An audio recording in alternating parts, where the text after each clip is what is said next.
Very good evening, all of you. Merry Christmas to all of you in advance. Today, this is fourth lecture of the series master classes on echocardiography by Dr. Amal Nagare.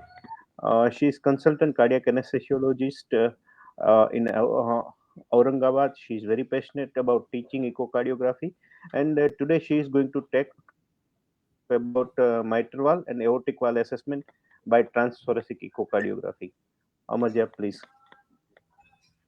A very good evening to all of you. And in this series of Eco Masterclass, we are going to deal with mitral valve and aortic valve assessment by transthoracic echocardiography today. And in this talk today, we are going to see mitral valve in terms of mitral stenosis and mitral regurgitation, and aortic valve in terms of aortic stenosis and aortic regurgitation. So let's get started. And I have a disclaimer that few images and videos have been taken on internet which are freely available, and the credit of which goes to the original authors, of course. So, in case of valves, we use echocardiography to confirm the etiology, to assess the severity of stenosis and regurgitations, to recommend the type and timing of interventions, and also to assess the other valvular lesions, presence of thrombus and vegetations as such. In a valve, always look for thickening of the leaflets, its mobility, subvalvular fusion, commissural fusion, and calcification. Let us start with mitral stenosis first. So if you can follow my cursor, if this is the normal mitral valve, this is the stenosed and the narrowed mitral valve, which is termed as mitral stenosis. So, what does the echocardiography report of mitral stenosis say? It says that there are few chambers which will be dilated, such as the LA, that is the left atrium, will be dilated. The RV may be dilated, and the RA also might be dilated. So we have these three chambers in mitral stenosis which will be dilated. They are the LA, the RV, and the RA. LV is never dilated in mitral stenosis. Then Wilkins score. We have to see the Wilkins score. In case of Wilkins score, we will see it in detail, but it is more useful. But it is more useful for if the intervention, what kind of intervention is needed, like if the balloon mitral valvotomy should be done, or if the surgical intervention has to be carried out in that patient. The Wilkins score tells us about that. Then the thromboembolism, if the patients are prone for that, if patient has any thrombus in the LA, that importance we can get to know from the echocardiography report. Then pulmonary hypertension can be diagnosed. LS may smoke or spontaneous echo contrast has to be seen. Biventricular function has to be assessed, and also LA appendage clot has to be seen in case of echocardiography assessment of mitral stenosis. So if you see here, this is the anterior mitral leaflet and the posterior mitral leaflet. If you see this opacities, rounded structures which are thickened here, this is the calcification on the mitral valve leaflets. So what does Wilkins score tell us? Anybody who is doing the echocardiographic assessment of the mitral valve has to know about this Wilkins score. It has four parameters, that is the mobility, thickening, calcification, and subvalvular thickening.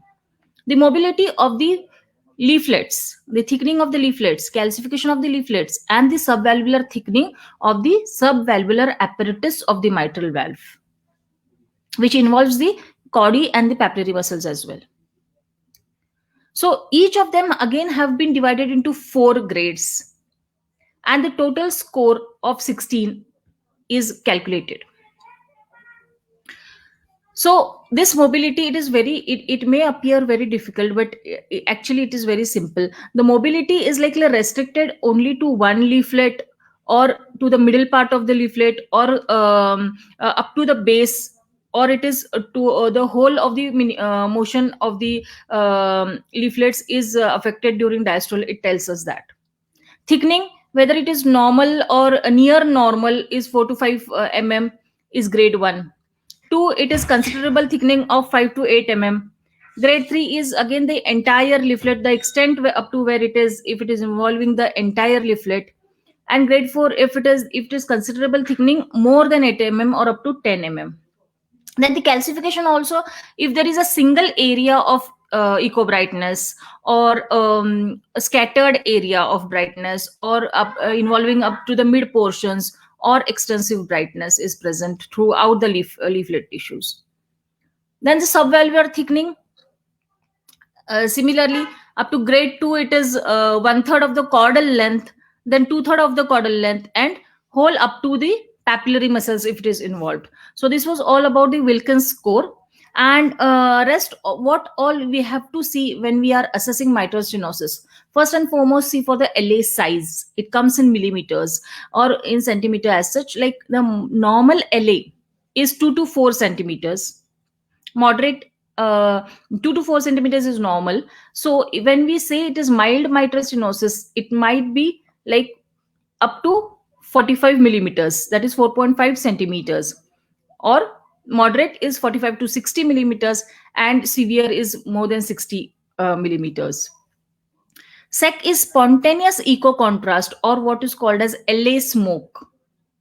This happens because of the swirling of the blood in the LA, and over a period of time, this forms the echo contrast, or is also called as LA smoke. So this picture tells you that this is the opaque blood.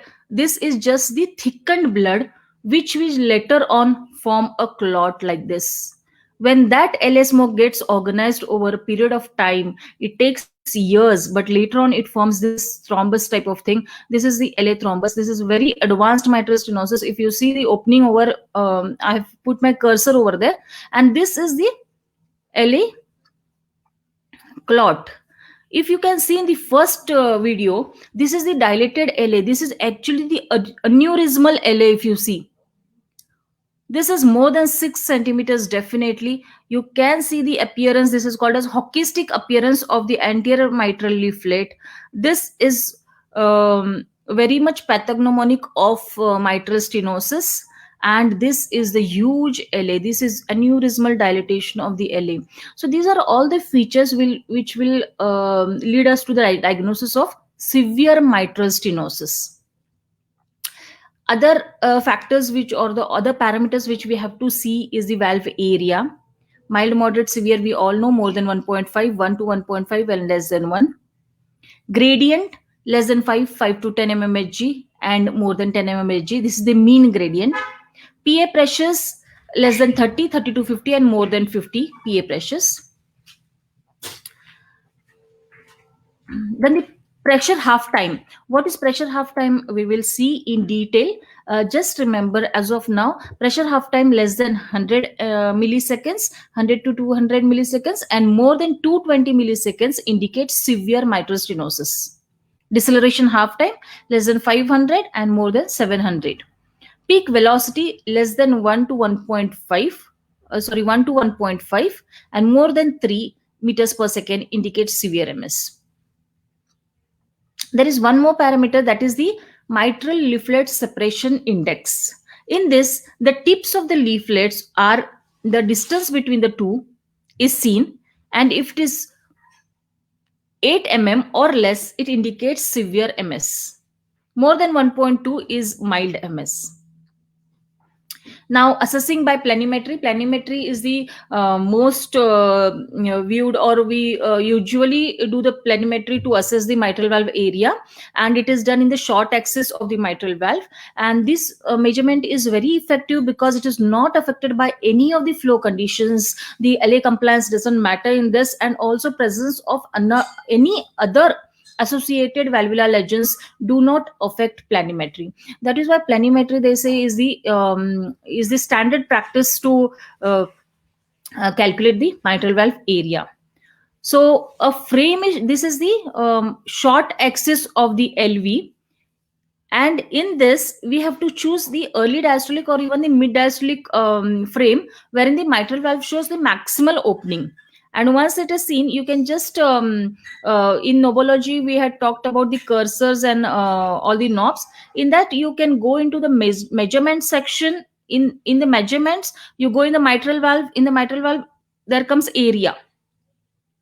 So you just click on the area, and then you start at one point, and inside border, that is the endocardial border, you have to trace. Once you trace, tap again from at the point where you started, you come and meet that point, and when you tap, you get the area here, just like mitral valve area, 0.9 centimeter square. It comes on the screen automatically.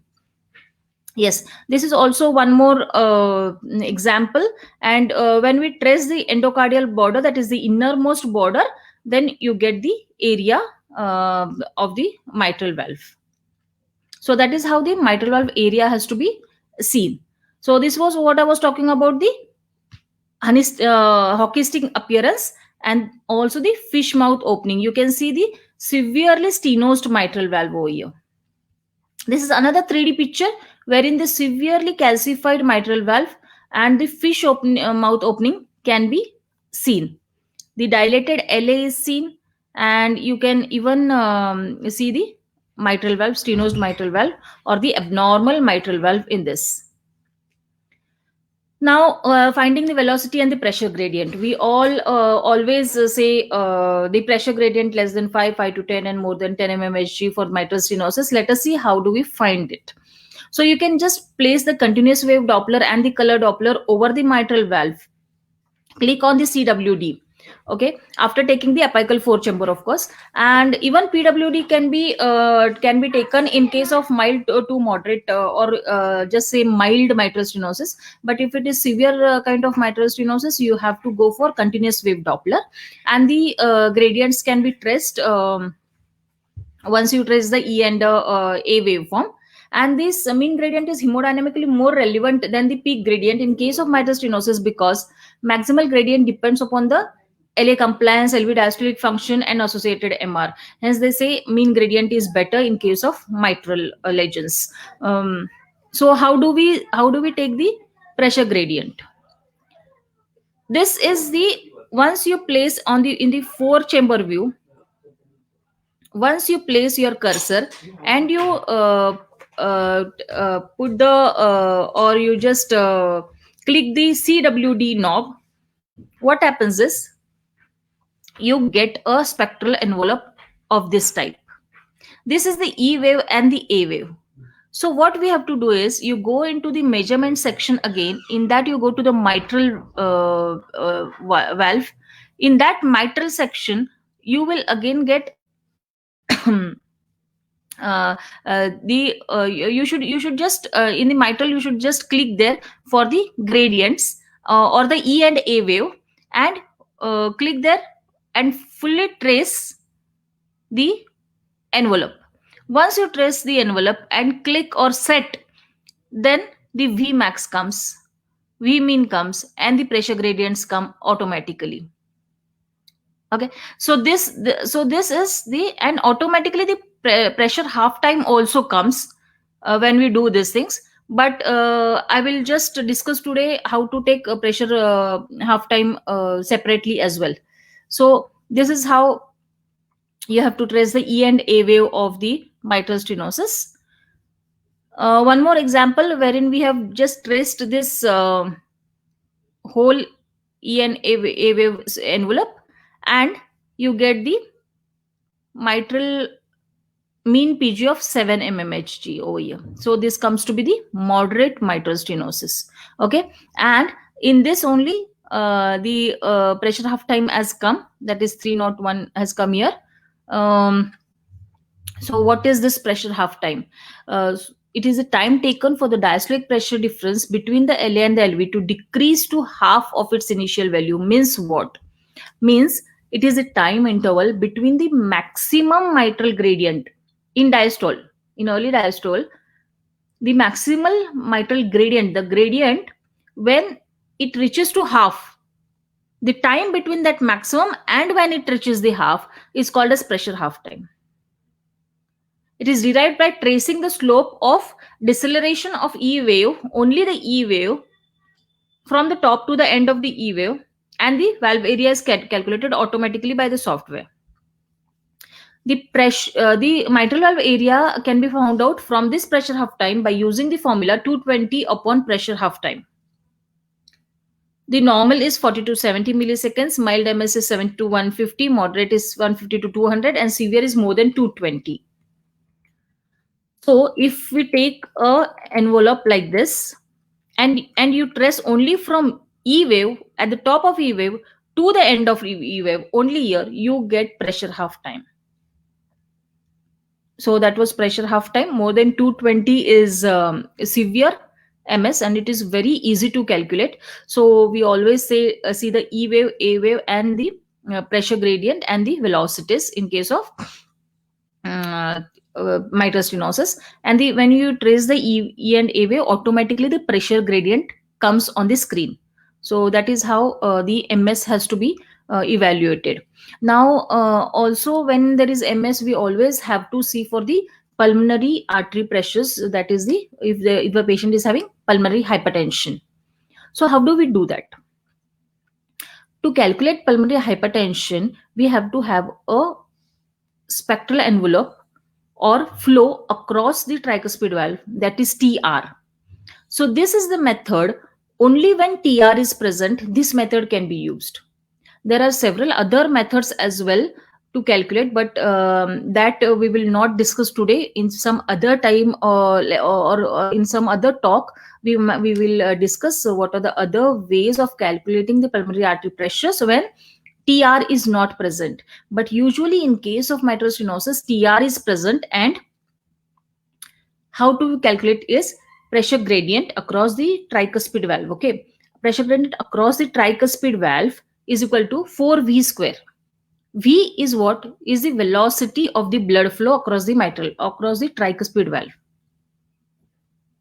Okay, PA pressures or the pressure gradient across the tricuspid valve is equal to 4V square.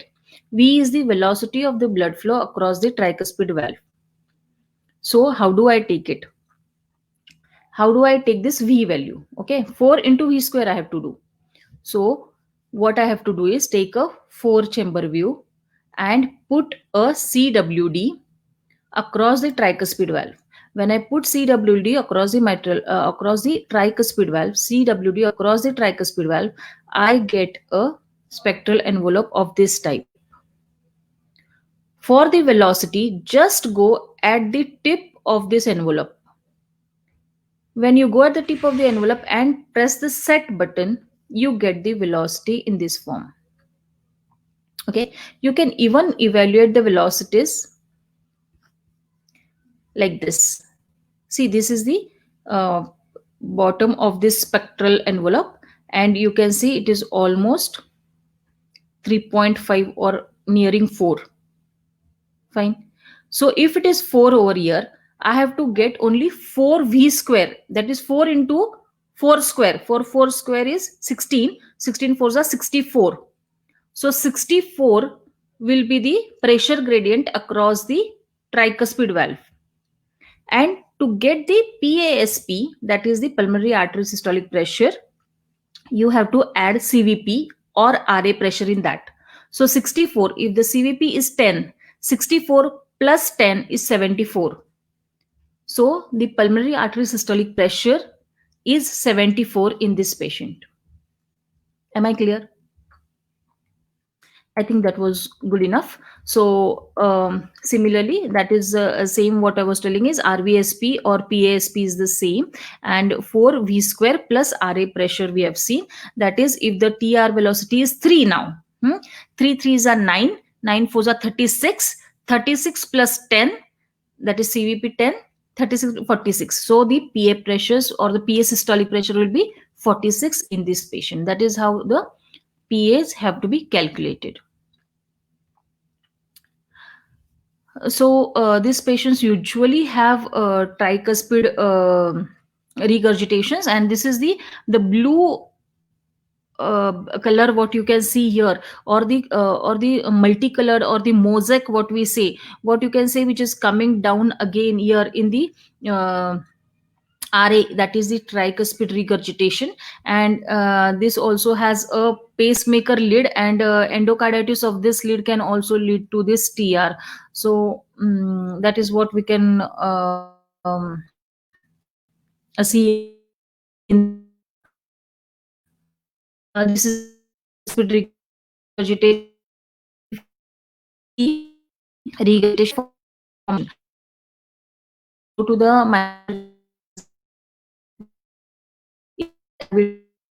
how do we, so this fills the whole of the RA, severe form of tricuspid. Also the radius high. This is again a, if you see the mosaic or the this color pattern, which is blood, which is the severe form.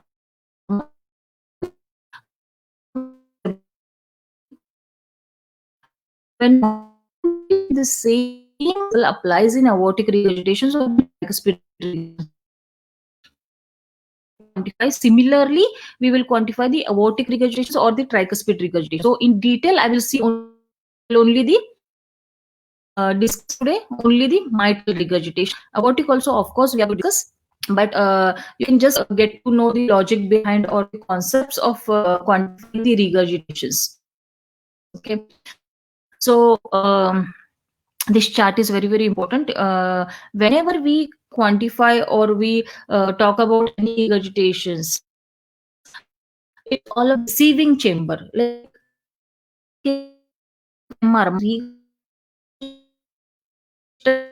chamber is the LA. So we talk a lot about LA. Is the RA. A lot of in where in case of regurgitation, it is the LV. LV is the recipient chamber. So we are very much concerned about the LV in case of AR. So you got to know the importance of all these chambers. So this is called as the receiving chamber, and you have to always pay attention to the receiving in case of regurgitant lesions. So with MR, LA has to be mentioned first, and in case of severe MR, just imagine MR and chronic MR patient is having this MR for years and years together, so the LA has to be dilated. So you first see that the LA is dilated or it is not dilated. That will tell you how severe is your MR. Then LV, of course, C for LV. Then coming to the mitral apparatus also, what is the pathology and why it is happening, we will get to know, if it is phleal or if it is a ruptured papillary muscle or ruptured chordae, then that can be the factor which is leading to mitral regurgitation. So yeah, now there is this interesting thing, the jet area of the regurgitant lesion. Regurgitant, the jet, the whatever jet we see, we have to calculate the area of that. And if it is less than 4 square centimeter, it is mild. 4 to 8 square centimeter is moderate MR, and more than 8 square centimeter, it is severe MR. Also, you have to see jet area as compared to LA area. So take the percentage of that. If it is less than 20%, 20 to 40%, or more than 40% of the LA area, if this jet is occupying, that means it is severe MR. Now, do you remember the TR slide which I had shown you? So that was severe TR. Okay, in this, if you just calculate in these terms. PFC, that is the proximal flow convergence. What is that? That also I'll be telling. If it is large, then directly it is a severe MR. Then the pulse wave Doppler. If it shows a dominant A wave, it might be mild, but if it is a dominant E wave, more than 1.2 meters per second, it has to be a severe MR. Pulmonary veins. What is this? when the MR is so severe that from LV it is going to LA, and from LA, like it is traveling, it is so severe that it is going to the roof of LA and into the entering into the pulmonary veins as well. That indicates it is a severe MR. Means the flows occur during systole.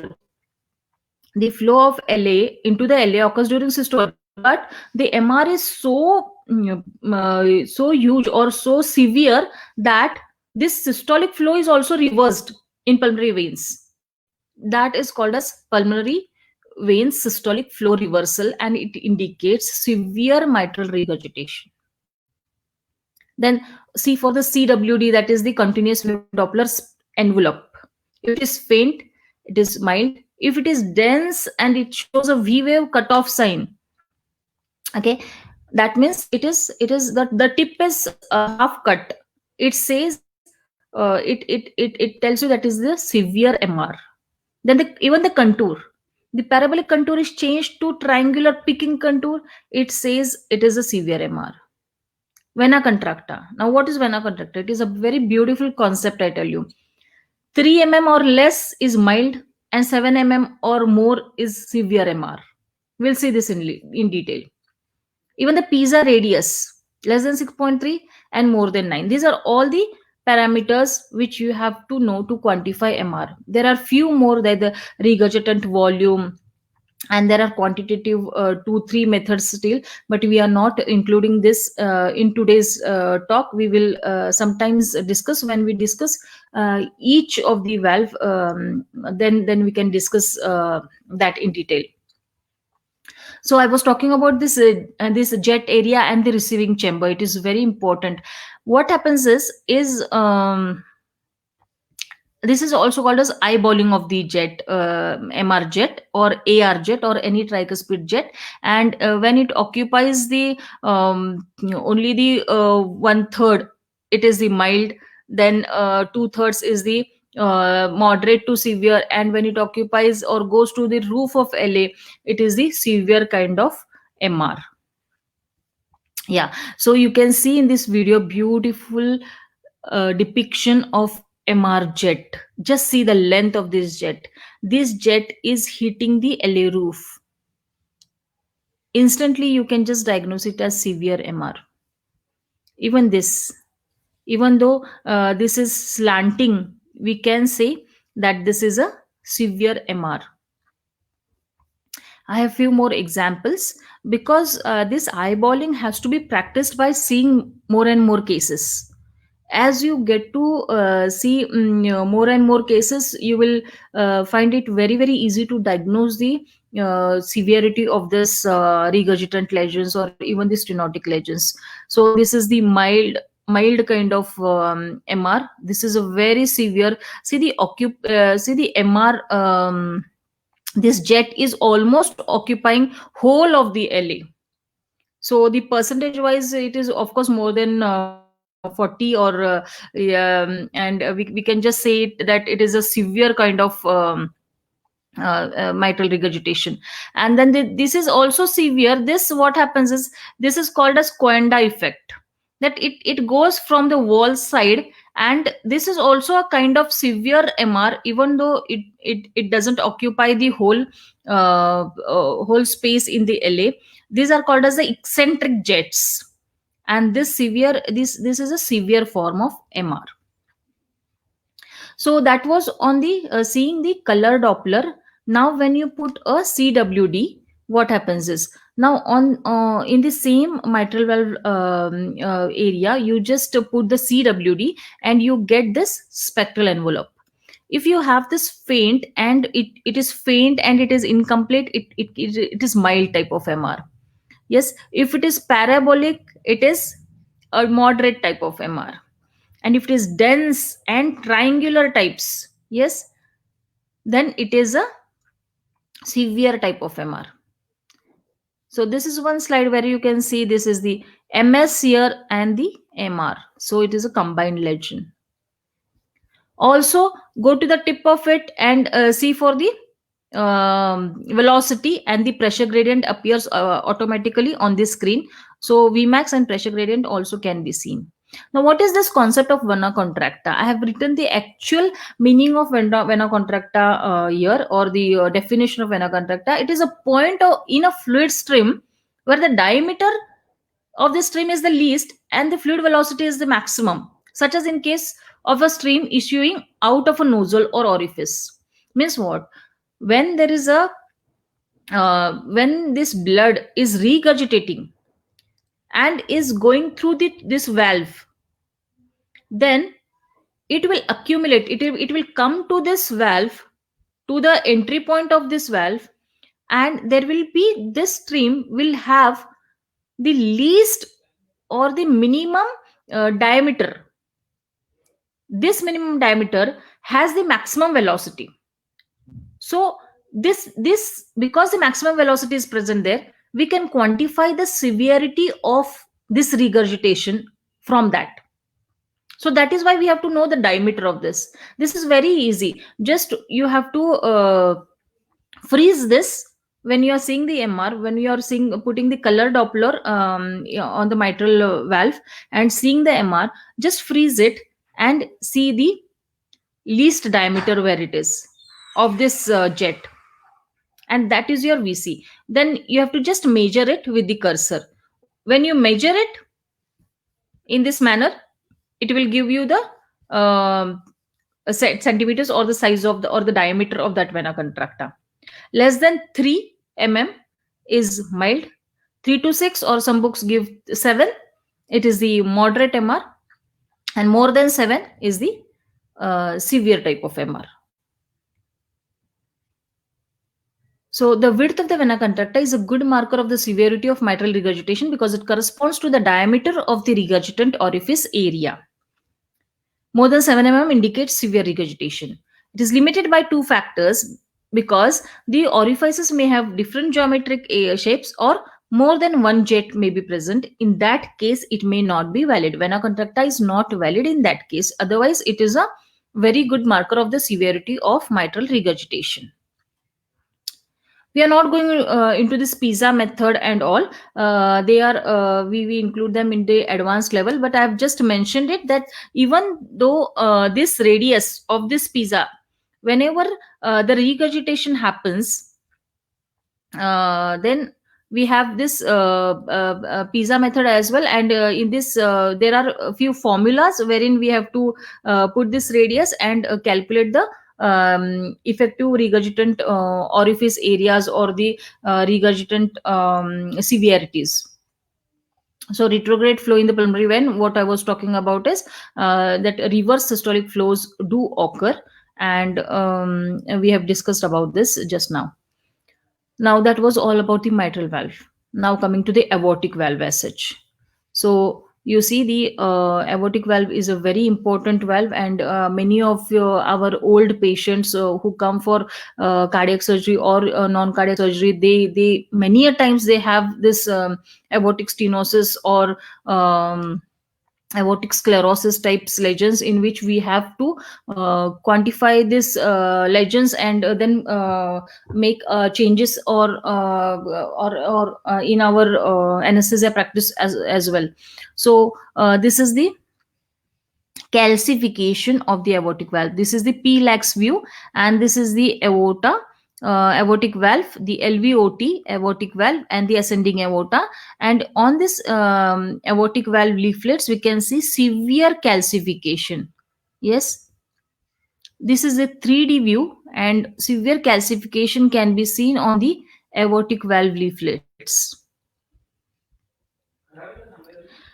In the similar manner that we did planimetry in mitral stenosis, here also we have to do it. Then we have to take the parasternal short axis view, and in the mid systole, what we have to do is we have to trace this orifice. It is very important that you just avoid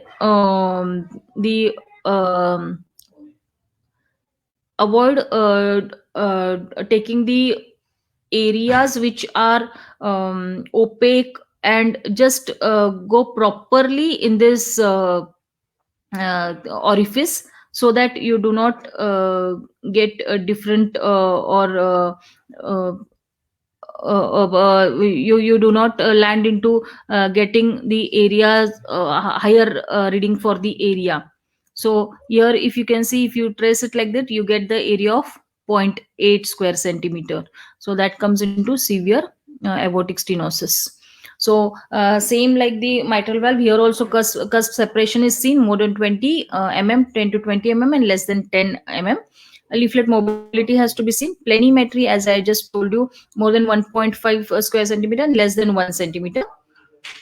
Then you have to see the peak velocity. How do we see that? We are going to see just we are going to discuss it. And less than 2.6 to 3 and more than 4 will be the CW, that is the continuous wave peak velocity, will be more than 4 mm, 4 meters per second will be the severe kind of aortic stenosis. And also the pressure gradient we are going to see. Less than 20, 20 to 40 will be moderate aortic stenosis, and more than 40 will be severe aortic stenosis. We are going to see velocity ratio as well. More than 0.5 is mild AS and less than 0.25 is severe kind of aortic stenosis.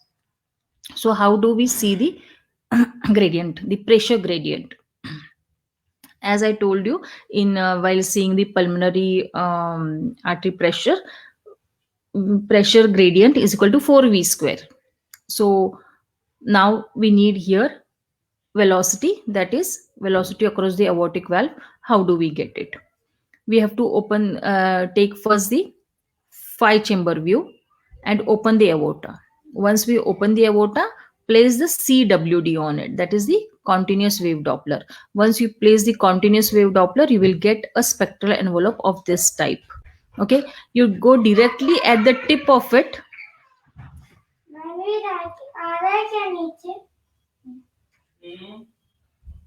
You directly go to the tip of it and you get the velocity. Or you can even trace the whole envelope and get the VTI, and automatically the velocity also comes. So when you trace this, you get a VTI and the velocity, and the maximum velocity has to be seen in case of aortic valve. So here it is the 101 mmHg, which is the severe aortic stenosis. So if you have an envelope of this type that is triangular in shape, it is the mild obstruction. If it is the if it is more rounded or parabolic, it indicates severe obstruction. Now coming to what is velocity ratio. Velocity ratio is what? When you take the velocity across the LVOT and the aortic valve, and you take a ratio of it, it is called as velocity ratio or dimensionless index. It expresses the size of the valvular effective area as proportion of the CSA of the LVOT. Means what? The cross-sectional area of the LVOT is taken and the velocity across it is found out first, and then the proportion of the aortic valve. If the aortic valve is stenosed, then how much blood is flowing from the LVOT and into the aortic valve, that is calculated. Means the flow of blood across the aortic valve in proportion to the LVOT is found out. That is called as velocity ratio or dimensionless index. When there is no aortic stenosis or the aortic valve is normal, at that time it has to be 1. Velocity ratio has to be 1, because whatever the amount of blood or whatever will be the velocity of the blood flowing across the LVOT has to be same as that flowing through the aortic valve. Okay, means the blood flowing through the LVOT and the aortic valve, the velocity has to be same if there is no aortic stenosis. But if there is aortic stenosis, then it won't be same. Then these velocities will differ. That is why we have to find the ratio of these velocities. How do we find it? Take the velocity of LVOT first, and then take the velocity of aortic valve and divide it. See, in this manner. So you place a CWD across the LVOT and you get this envelope. Okay. And when you trace this whole envelope, you get a VTI. So you can either take VTI in this or velocity. How to take velocity? Only when you click at the tip, you get velocity. And then you place the CWD at the aortic valve, and then you get this envelope. You trace the envelope and you get the VTI, or at the tip, you get the velocity. So this dimensionless index or the velocity index is velocity ratio is LVOT velocity upon aortic velocity. If it is less than 0.25, it indicates severe AS. Am I clear? I think that was good enough. Yeah. So now one more method how to calculate the aortic valve area is the continuity equation. What does continuity equation say is the same principle what I told in this velocity ratio. It is the amount of blood passing through with the velocity and through this area has to be same passing through the aorta and the LVOT. So the aortic valve area into VTI of aortic valve, VTI, that is the blood flow, okay, is equal to area of LVOT into VTI of LVOT. So if you have to calculate this aortic valve area, then this parameter will be divided by VTI of AB. So we have to calculate all these three separately, and we have to put the numbers in this formula and calculate the aortic valve area. So that is one more method of calculating the aortic valve area. Fine. So that was about the aortic stenosis. Now coming to the last part of the talk, that is the aortic regurgitation. Most of the principles are same that we have discussed in the mitral regurgitation part. So coming to this chart of aortic regurgitation, LV is the receiving chamber here, or the recipient chamber. So we have to always see that if it is normal or if it is dilated. If it is dilated, it indicates severe AR. C for the jet diameter, if it is small, medium, or large. C for vena contracta, less than 3 or more than 6. Yeah, here one more point they have added, that is jet width upon LVOT width. The maximum width of the jet has to be seen, and that has to be divided by the full LVOT width. Okay, so it is less than 25% or 25 to 65% or more than 65%. It indicates the severity. Then the place the in the descending aorta, place the pulse wave Doppler and see for flow reversal.